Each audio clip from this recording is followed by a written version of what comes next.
In today's video, we are talking about Doctor Strange 2, Multiverse of the Madness, and how it foreshadowed potentially the saga that is the multiversal saga of Doctor Strange being the villain and not actually Kang. Well, it was foreshadowed in 838 that Doctor Strange was actually the biggest threat to the multiverse. If this report is true, Tam Phase 5 just got a little bit more interesting. So, what is good, YouTube? Watch you here if you are new around, to make sure to subscribe to never miss any of the Marvel, DC, Kaiju, pop culture based content that we try to cover on a daily basis. If you could subscribe to the channel, turn notifications on, and let me know. Doctor Strange versus Kang. Is this going to be as good as Iron Man versus Thanos? It could be very interesting. Also, if you could check us out on Instagram at Warstu to see the beautiful face behind the beautiful voice. And also, if you could check us out on Twitter at WarstuG. Right, let's get into this video. So, this is from a pretty reliable website, I believe. I believe they're pretty credible. It was published on the 1st of March, as the time we're recording this, one day ago, by someone called Alex Perez on thecosmiccircus.com. What I heard about Doctor Strange versus Kang in the multiversal saga. So, as we know, at the end of Multiverse Madness, everything was fixed. So Stephen Strange thought. Clea came in relation to Dormammu, opened up a portal that took him and her to the dark dimension. Now, what I find interesting here is, yes, we've heard the rumors about Doctor Strange 3, but we've always known that Doctor Strange is very important, hence why they introduced the concept of the multiverse, 838, and incursions in Multiverse of the Madness, and also we had a villainous, sinister version of Doctor Strange in that movie. But no one actually thought, is Doctor Strange really the greatest threat to the multiverse, like the Illuminati said during Multiverse of Madness? So before we even go over this, I think this has a lot of credibility. Even if it's just taken as a rumor or a theory, it's going to be very interesting. As we know, Phase 5 kicked off with Antman and the Wasp: Quantumania. The film highlighted a very important story, introduced several projects of Phase 4, the multiverse. The multiverse as a story point includes an introduction the concept of alternate realities, alternate universes, variants of characters, and incursions between two or more universes. These concepts were explained in Loki, which is actually more important than most people think, so you should probably go watch the last 3 episodes of Season 1. What If, but What If isn't really as important, and Spider-Man No Way Home, and Doctor Strange Into the Multiverse of Madness. 3 out of 4 of these projects included, and Benedict Cumberbatch, Doctor Strange, is a key player. But at the time, no one thought Doctor Strange could be the villain. So, Ant-Man 3 emphasized via concept, thanks to the elaboration from time traveling, multiverse traveling, Kang the Conqueror, portrayed by Jonathan Majors, who isn't dead, he's essentially being taken somewhere else, via the multiversal engine. Kang offered exposition regarding his variants and how the multiverse has been affected thanks to his meddling. However, some new details have come to light regarding how Kang in the MCU is set to play out, and how these two characters will be a big part of the multiversal endgame. Now, I do find this article very interesting. I will put it down below.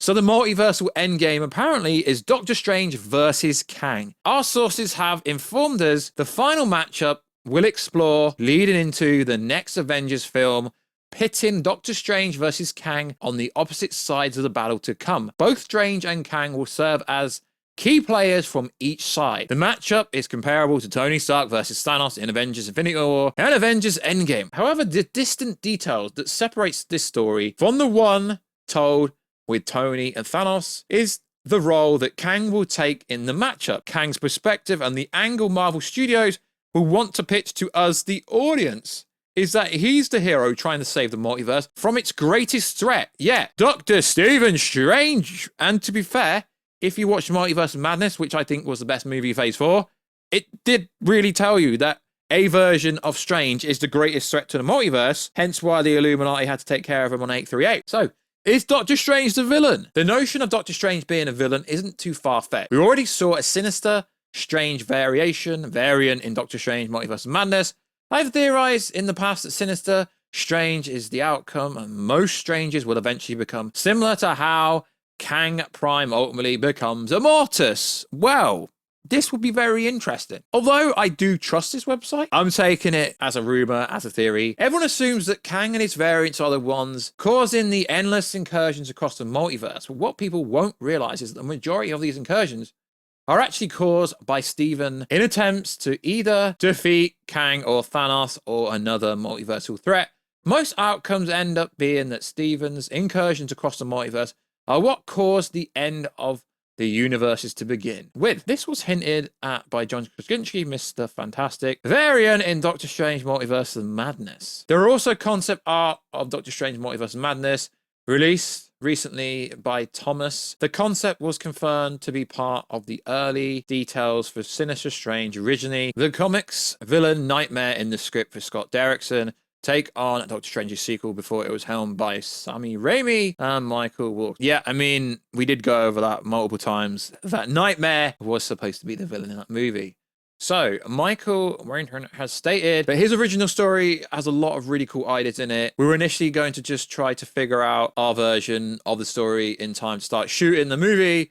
What's interesting is that although there was several tonal shifts in the story dependency, the idea of multiple Strange variants dying was kept for Multiverse of Madness.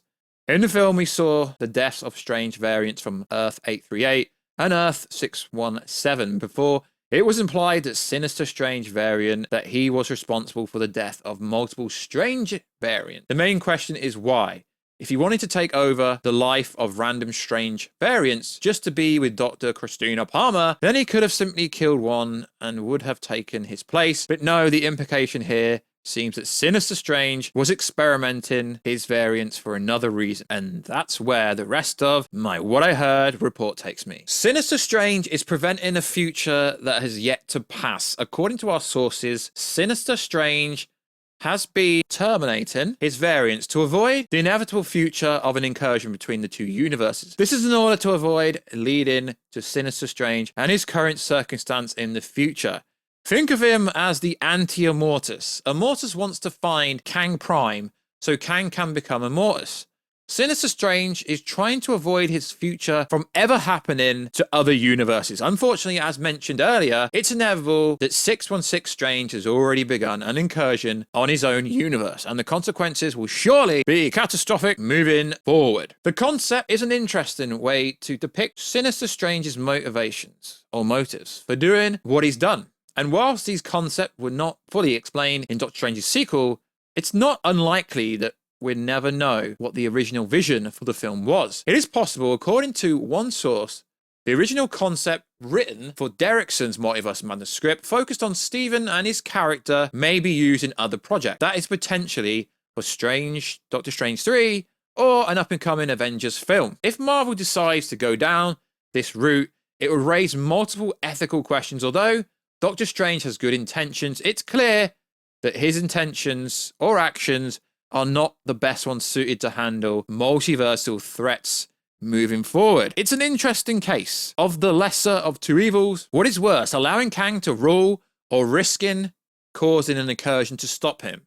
But that will be a question answered another day. What do you think about seeing Dr. Stephen Strange versus Kang play out like this in a multiversal saga? I think this is a really interesting concept that has been foreshadowed in Multiverse of Madness and also in Spider-Man No Way Home in ways that no one's actually ever thought about this. So I don't know if they've got good sources, if this is just theory, but it's not addressed or titled or anything like that as confirmed or verified. It's just put out there as, yo, someone told me this, and yeah, it could be real. It would be very interesting because Kang may not actually be the villain. It could be Stephen Strange. It's a very interesting concept, and based on the Reddit post and the Twitter post attached to this article, a lot of people actually think this would be a very cool idea. I think this could be a very cool idea, and maybe that's the reason why Clea showed up at the end of Doctor Strange 2 and took him to the Dark Dimension, because whatever he did in Doctor Strange 2 has messed up a lot of stuff coming up and caused a lot of incursions. And yeah, people have been writing Stephen Strange out, but if you go to the top of the article, it's true. Stephen Strange has been involved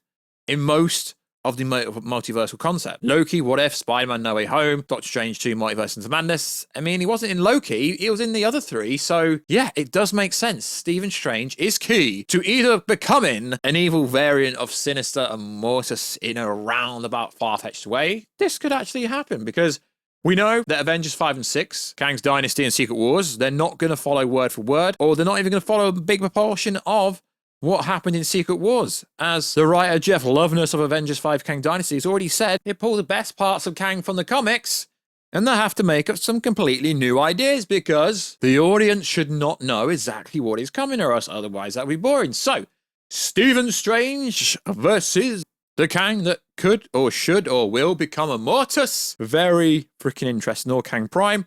I think this was a pretty cool theory. I don't know if it's confirmed or verified, but that could be Endgame. That really could be the Endgame play.